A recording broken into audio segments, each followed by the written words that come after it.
Bienvenidos también a nuestro público que nos sigue en internet. Siéntase bienvenido a la casa de Dios. Amén. Domingo de resurrección. Jesús vive, Él vive. Amén. Vamos a tratar de hacer esta prédica amena. Ustedes pueden participar, decir amén, aplaudir cuando lo deseen, para que sea entretenida. Amén. El título de mi mensaje de esta tarde, del mensaje que Dios ha puesto en mi corazón, se llama Él vive. Jesús vive. Y esto, cuando el pastor me pidió predicar un domingo de resurrección, fue como, me imaginé así, después estudiando toda la semana de Jesús. Es como cuando tú entras a un banquete y hay platos exquisitos y no sabes por dónde empezar a agarrar, porque hay tanta riqueza, tanta dulce y tantas cosas ricas que uno puede extraer de cada momento que Jesús vivió, murió y al resucitar, y lo que hizo después de resucitar. Y bueno, y analizando rápidamente, porque después me voy a detener puntos, vemos que fue una semana en la cual todo empezó bien. Empezó con una semana de alegría, de gozo, una semana donde el pueblo dio la bienvenida a Jerusalén, ¿se acuerdan? Decían: Hosana, bendito es el que viene en el nombre del Señor. Entró con alegría, el pueblo lo recibió con alegría ese día domingo. Fue una semana fuera de lo común. Y bueno, el lunes vemos una semana con más acción. Vemos cuando Jesús entra al templo y están vendiendo, ¿cierto? Y Él saca a todos los vendedores del templo y se enoja un poco. También vemos a unos griegos que anuncian la muerte de Jesús en Jerusalén. También ese mismo lunes, se podría decir, vemos la ofrenda de aquella viuda, ¿se acuerdan? Que dio todo lo que tenía. La última blanca la dio para el Señor, una canción que cantaban. Pero vemos también lo que sucedió y el día martes fue el discurso en el monte de los Olivos. También vemos que anuncia también la venida del Hijo del Hombre y anuncia el venimiento que no es el tiempo todavía. Y el miércoles sucede algo medio macabro. Judas va a la casa del sacerdote, a la casa del sumo sacerdote, para hacer un complot para arrestar a Jesús. Y el jueves es la última cena. La última cena en la cual Jesús prometió volver a tomarla con nosotros allá en el cielo, ¿cierto? Y también se identifica el traidor, Judas. Y bueno, pasamos a nuestro triste viernes, el arresto de Jesús. Pero antes que eso quisiera detenerme en un lugar donde vamos a aprender algunas cosas. Y este lugar se llama Getsemaní, un jardín como el Getsemaní, en la cual vemos a un Jesús triste, a un Jesús desesperado, a un Jesús buscando la ayuda del Padre, buscando la ayuda de su Dios en un momento de flaqueza, de dolor, mucho dolor. Pero también aprendemos que Jesús busca a sus amigos cercanos, a sus amigos que tenía cerca, que anduvieron con ellos, al grupito chico que andaba con ellos. Y es importante nosotros en los momentos de tristeza que busquemos a Dios. Es muy importante buscar a Dios, pero también aferrarnos a nuestros amigos, ya sea cualquier pena que pasemos. Es importante tener buenas amistades, quizás no son muchos, pero así como Jesús, Él fue a donde Dios y también fue donde sus amigos. Pero los discípulos, ¿quién somos nosotros? Bueno, pero se quedaron dormidos, ¿no? Estaban durmiendo. Decía, no se queden dormidos, la carne es débil, pero el espíritu es dispuesto, pero la carne es débil. Y ahí fue cuando Jesús ora su oración, se siente humano así como nosotros, dice, con su vista al cielo, dice: que no se haga tu voluntad, Padre, no se haga mi voluntad, sino la tuya. Pasa de mí esta copa, ¿se acuerdan?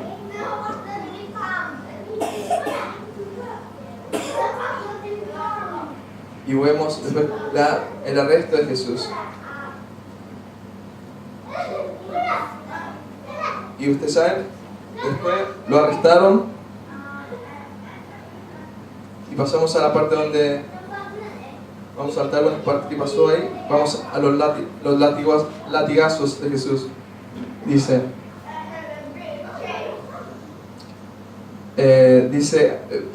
volviendo a Getsemaní: Padre, ha llegado la hora, glorifica a tu Hijo para que tu Hijo te glorifique. A ti que ya has conferido autoridad sobre todo mortal, para que les conceda vida eterna a todo lo que le has dado. Y esta es la vida eterna, que te conozcan a ti, el único Dios verdadero, y a Jesucristo a quien tú has enviado. Y es los latigazos, vemos con su espalda destrozada. Dice en Isaías 56: ofrecí mi espalda a los que me golpeaban, mis mejillas a los que arrancaban la barba. Ante las burlas y los escupitajos no escondí mi rostro. En el momento cuando Jesús le rompieron la espalda, le destrozaron la espalda a latigazos, todos sabemos eso, lo golpearon, pero los soldados de Pilato hicieron algo más. Lo llevaron a un lugar, al petróleo, le llamaban a ese lugar público, para burlarse aún más de él. Lo desnudaron, dice la Biblia, le pusieron esa corona de espinas. Las espinas representan en la Biblia la consecuencia del pecado que nosotros sucede. Dice, a través de la Escritura las espinas simbolizan no el pecado, sino la consecuencia del pecado. ¿Recuerdas el Edén? Después que Adán y Eva hubieron pecado, Dios maldijo la tierra. Así que pondré una maldición en la tierra. La tierra producirá espinas, maleza para ti, y tú comerás las plantas del campo. Génesis 3, 17 al 18. Zarzas en la tierra son el producto del pecado en el corazón. No sabemos, la Biblia relata cuál fue el soldado que fue a elegir las espinas en el jardín. Tienen que haber sido unas espinas verdes, suficientemente maduras para que se pudieran hacer la trenza de espinas. Pero más que eso, le pusieron la corona de espinas y además lo escupieron. El escupo no está diseñado para dañar el cuerpo de la persona. Ya lo habían destrozado a latigazos. El escupo está diseñado para dañar el alma de Jesús. Y quizás cuántas veces nosotros, sin querer golpear a otra persona, pero nosotros con nuestras actitudes o actos hemos dañado a nuestro prójimo. Y al dañar a nuestro prójimo hemos estado dañando a Jesús. Y sabemos que después de la humillación, Jesús lo llevaron por el camino más famoso que se pueda ver en la historia, que se llama la Vía Dolorosa. Él tomó su cruz, y hemos visto en la película como La Pasión de Cristo, o ahora la nueva película que se llama El Hijo de Dios. Si no la han visto, la recomiendo, es buena, de la serie de la Biblia. Buenísima. Pero no se sabe con exactitud cuál fue el camino que tomó Jesús hacia el Gólgota, hacia el Calvario, debido a que unos años más tarde, unos siglos más tarde, Jerusalén fue destruida por completo y sus calles con ella también. Así que las personas que van a Jerusalén le dicen que es la Vía Dolorosa, pero en realidad no se sabe exactamente. Sabemos que de la humillación que sufrió en la Vía Dolorosa, camino al Gólgota. Pero vamos a ir a la cruz, al momento de la crucifixión. Pasamos a la Vía Dolorosa, vemos que lo ayudaron en la cruz, a llevar la cruz, llegó al Monte Calvario, y vamos a ver las tres enseñanzas que vemos en la cruz de Cristo, en la cruz de nuestro Salvador. Primeramente vemos la justicia de Dios. Había que pagar el pecado y Dios es un Dios justo. El pecado tiene que pagar, la falta tiene que pagarse de alguna manera. Y éramos nosotros los que teníamos que pagar, pero Dios, tomando forma humana, dice la Biblia, tomando forma de siervo, no escatimó siendo rey, se hizo humano como nosotros, nació de una virgen y vivió como nosotros vivimos, sufrió todo lo que nosotros vivimos y Él tomó el lugar para morir en la cruz por nosotros. Dios es un Dios justo, por lo cual el pecado tenía que pagarse de alguna manera. Y así lo hizo nuestro valiente Salvador, tomó nuestro lugar. Tenía que morir el justo por los injustos. En 1 Pedro 3:18 dice eso. Tenía que pagarse. Dios es un Dios justo, pero también es un Dios de amor y misericordia y gracia. La segunda enseñanza que vemos en la cruz es el amor de Dios. Salmos, el salmista lo declara que la gracia y la misericordia se unen. Y fue allí, en la cruz del Calvario, cuando se unía la gracia con la misericordia. Decía el salmista que la gracia y la misericordia se besaban. Fue allí en los brazos de Jesús extendidos donde se besaron. Se encontraron la gracia y la misericordia. También vemos que es la conexión vertical de Dios hacia la humanidad, hacia la tierra.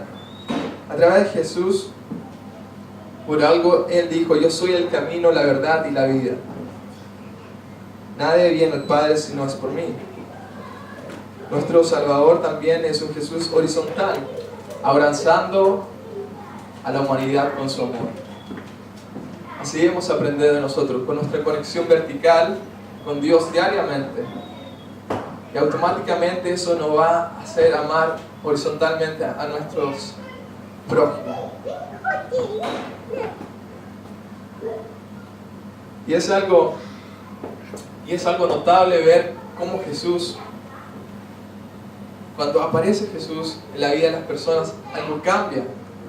Así sucedió cuando llevaron a Jesús ante Pilato, ¿se acuerdan? Pilato quiso lavarse las manos y lo mandó a donde Herodes. Y Herodes lo mandó de vuelta a donde Pilato y lo declararon inocente. Y debido a eso, Pilato y Herodes se hicieron amigos, debido a Jesús. Y también en el momento de la crucifixión, Pilato mandó a poner un letrero en la cruz de Cristo, la cual decía: Jesús de Nazaret, Rey de los Judíos. ¿Recuerdan esa historia?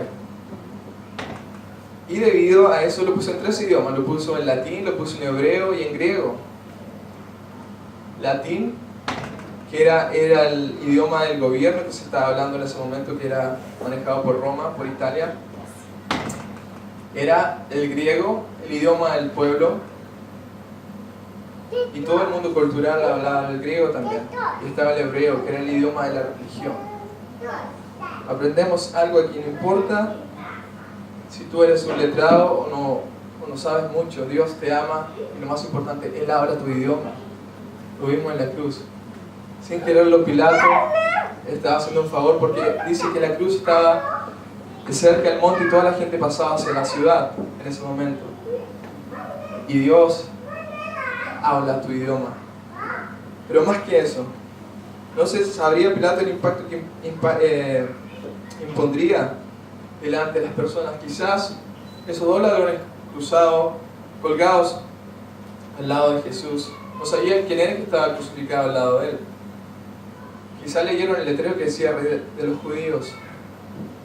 Pero el amor de Dios se extiende en ese momento cuando los ladrones, quizás al leer el letrero, uno le pide misericordia, le ora al rey y le dice, lo reconoce como rey diciéndole: cuando estés en tu reino acuérdate de mí. ¿Te acuerdas que dice eso? Y el otro tuvo la misma oportunidad, pero él eligió insultarlo a Jesús.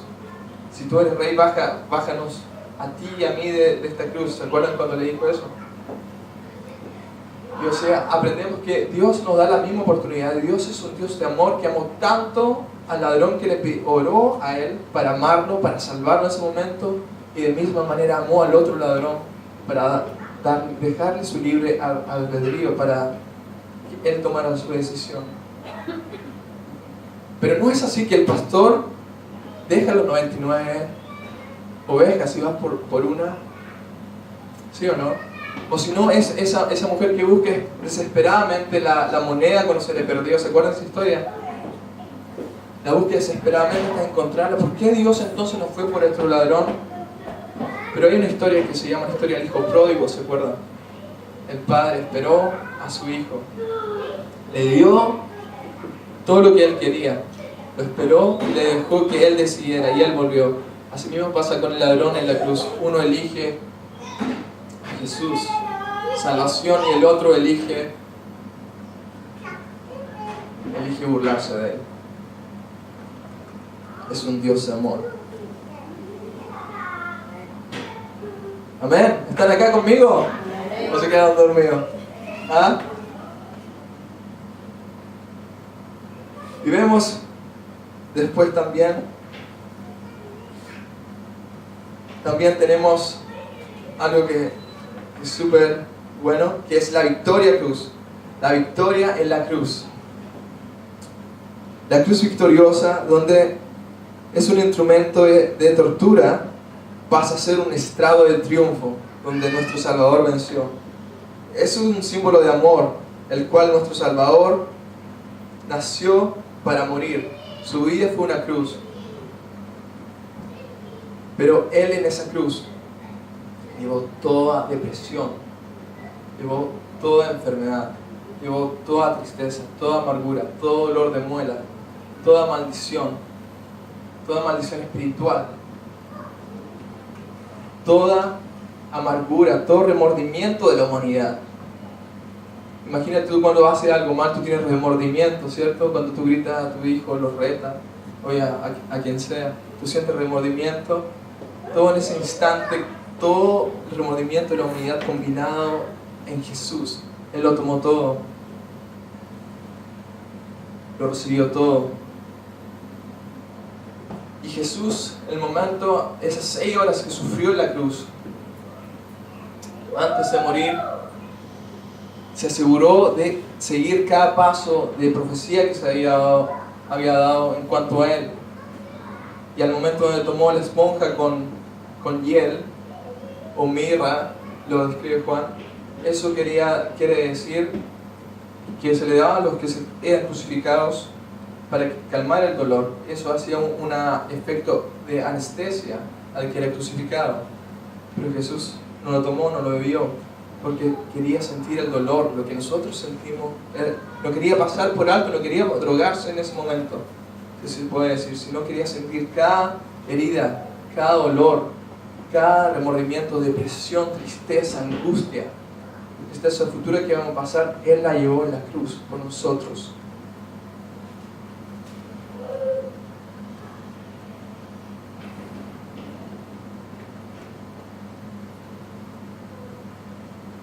Y en su muerte, cuando declara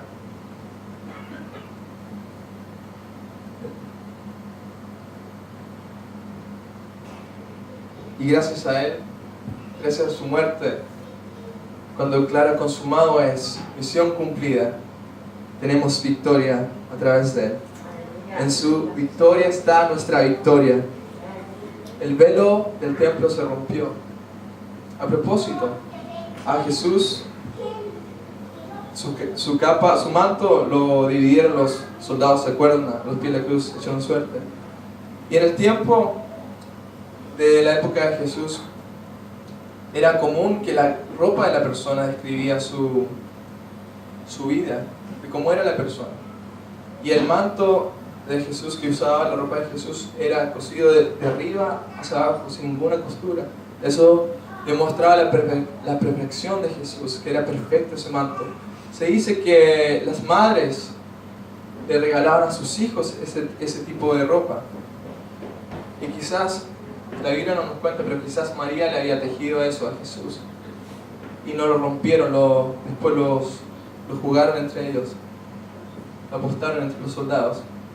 Y el perfecto se hizo imperfecto por nosotros. El justo por los injustos. A Al subir todo implicaba ser crucificado, cumplir detalladamente cada profecía, para no dejar duda de que Él era el Mesías. Jesús declara sus últimas palabras: consumado es, deuda pagada, misión cumplida. Es por eso que nació, para morir, y el propósito del Padre cumplir. Jesús da su último aliento y inclina su cabeza de esta forma. Algunos teólogos dicen que da permiso para que la muerte tome su cuerpo en ese momento, al hacer ese movimiento de la cabeza hacia abajo. Pasa las 6 horas de sufrimiento de Jesús en la cruz, ya que José de Arimatea le había pedido en forma privada a Pilato tomar el cuerpo de Jesús. Bajan el cuerpo de la cruz y lo llevan a la tumba con... Se me olvidó el nombre, ¿cómo se llama? ¿Qué fue? Okay. No José de Arimatea, pero era otro. No importa. Total, que llevaron 34 kilos de mirra y aloe, lo cual que en esa época era especial para enterrar a un rey. Nicodemo, gracias. Nicodemo y José de Arimatea lo llevaron en privado a la tumba que no había sido usada con la mirra. Pasan los días, fue un sábado triste. La Biblia no habla del sábado, pero mi pregunta es: ¿cómo son tus sábados? No tus sábados de la semana, ¿cómo son tus sábados espirituales? ¿Cómo son tus sábados cuando tú recibes una mala noticia y esperas en tus sábados la respuesta de Dios? Pasan semanas, quizás meses, quizás años, tú sigues en tu sábado lamentándote, sufriendo que lo que le has pedido a Dios, tu promesa, sea muerto, la ves muerta, y no sabes cuándo irá a llegar tu domingo. Sigues confiando en Dios, sigues confiando en Él, como quizás confían en algunos discípulos, o vuelves a pecar como lo hizo Pedro, o dejas de confiar en Él, en la palabra de Dios, en sus promesas. Pero déjame animarte esta tarde, hay un domingo. Viene el domingo, viene el domingo, viene el domingo. Amén. La segunda parte la quiero titular Cristo vive. Y la quiero comenzar con: ¿fue tu mejor golpe, Satanás? ¿Fue tu mejor golpe, el diablo? Cuenta Lucas, nos relata, dice: el primer día de la semana, muy de mañana, las mujeres fueron al sepulcro llevando las especies aromáticas que habían preparado. Encontraron que había sido quitada la piedra que cubría el sepulcro, y al entrar no hallaron el cuerpo del Señor Jesús. Mientras se preguntaban qué habría pasado, se les presentaron 2 hombres con ropas resplandecientes. Asustadas, se postraron sobre su rostro, pero ellos dijeron: ¿por qué buscan ustedes entre los muertos al que vive? ¿Por qué buscan ustedes entre los muertos al que vive? No está aquí, ha resucitado, ha resucitado. Y Pablo le recordaba a Timoteo: acuérdate de Jesucristo, del linaje de David, resucitado de los muertos, conforme a mi evangelio. A través de la estela de la muerte, Juan vio el poder de la vida. ¿Sería posible que Dios usara algo tan triste como es el entierro de alguien para cambiar una vida? Pero Dios acostumbra a hacer este tipo de cosas. En sus manos jarrones de vino vacíos en una boda se llenaron a ser símbolos de poder. La moneda de la viuda llegó a ser un símbolo de generosidad. Un rústico establo en Belén es un símbolo de devoción. Y un instrumento de muerte es un símbolo de amor. Debería sorprendernos que Dios haya tomado las envolturas de muerte para hacer de ellas el cuadro de vida. Lo que nos lleva de nuevo a la pregunta: ¿haría Dios algo similar en tu vida? ¿Podría Él tomar lo que hoy es una tragedia, o sea, tu sábado, no sé cómo se llamará tu sábado, para transformarlo en un símbolo de victoria? Tu test va a ser tu testimonio pronto. Amén. Sin embargo, gracias sean a Dios, que en Cristo siempre nos lleva triunfantes por medio de nosotros. Esparce por todas partes la fragancia del conocimiento. Hizo además Jesús muchas otras enseñanzas en presencia de sus discípulos, las cuales no están escritas en este libro, pero estas se han escrito para que creáis que Jesús es el Cristo, el Hijo de Dios, para que creyendo tengáis vida en su nombre. Jesús resucitó, la piedra fue movida, pero más que eso, después vemos que las mujeres, sabemos la historia que aparecieron los ángeles, apareció Jesús, le habló a las mujeres fueron de los discípulos, y los incrédulos de discípulos no creyeron. ¿Qué discípulos? Los hombres no creímos. Las mujeres creyeron de inmediatamente, los hombres no creyeron. ¿Tú crees en las promesas de Dios en tu vida, que tiene planes de bien y no de mal para tu vida? ¿Tú lo crees? Amén. La muerte no pudo detenerlo. Pero quisiera, hay muchas historias, sabemos los chicos, los dos discípulos que van a Emmaus, pero quisiera detenerme en algo cuando Jesús, en algo que me gusta a mí, Jesús aparece a los discípulos y le pide algo de comer. ¿Se acuerdan? Le pide un pescado y le pide pan. Y también le da un mensaje anteriormente a las mujeres que Pedro, especialmente para Pedro. Y sabemos que volvieron a pescar Pedro y estaban pescando. Él y Juan estaban pescando. Y justo aparece Jesús, lo está esperando en la playa, todavía no había llegado a la orilla, cuenta la historia bíblica. Cuando dicen, ¿quién está ahí? Y dice, echar las redes, ¿se acuerdan? Echar las redes. Y le pregunta si habían pescado algo en toda la noche anterior, dicen que no, y entonces echan las redes, dice Jesús. Y entonces dice, ¿quién es? Le dice Pedro, ¿quién es? Y Juan dice, es el Señor. Me recuerda que dice, mis ovejas oyen mi voz y me reconocen. Juan. Y cuando Juan le dice a Pedro, es el Señor. Pedro, no importa, se levanta las ropas y sale corriendo hacia Jesús. En 2 ocasiones Pedro se moja por Jesús. Cuando Jesús le pide salir del barco en medio de la tormenta, ¿recuerda? Y lo mira con fe, sale con fe.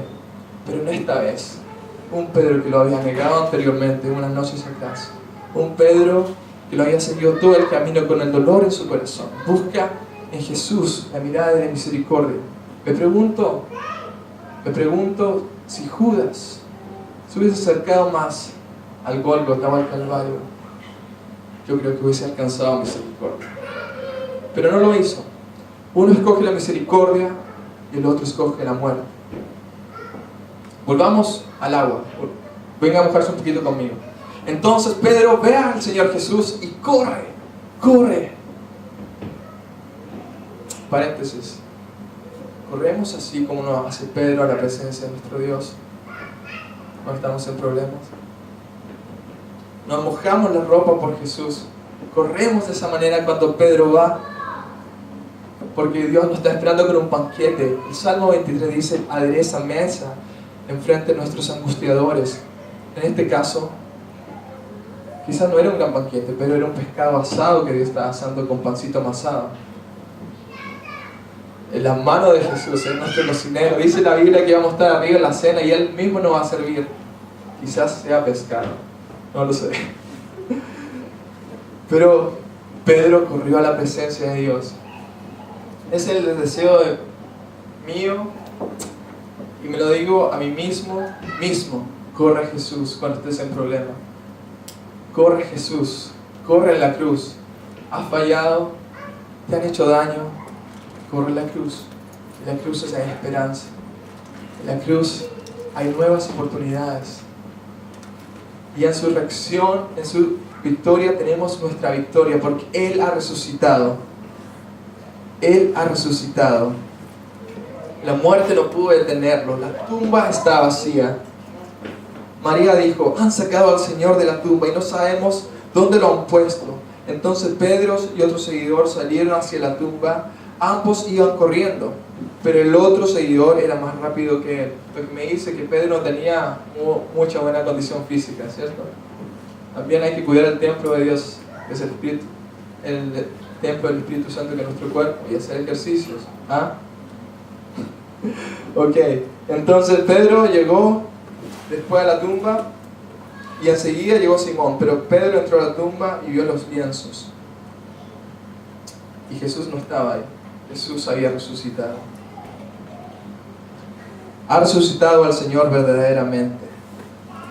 Y apareció a Simón. Ha resucitado a nuestro Salvador. Jesús vive. Jesús vive y está a diestra de nuestro Dios Padre, como decía nuestro hermano Ronnie, intercediendo por nosotros, como dice la Biblia, intercediendo por nosotros. Jesús vive.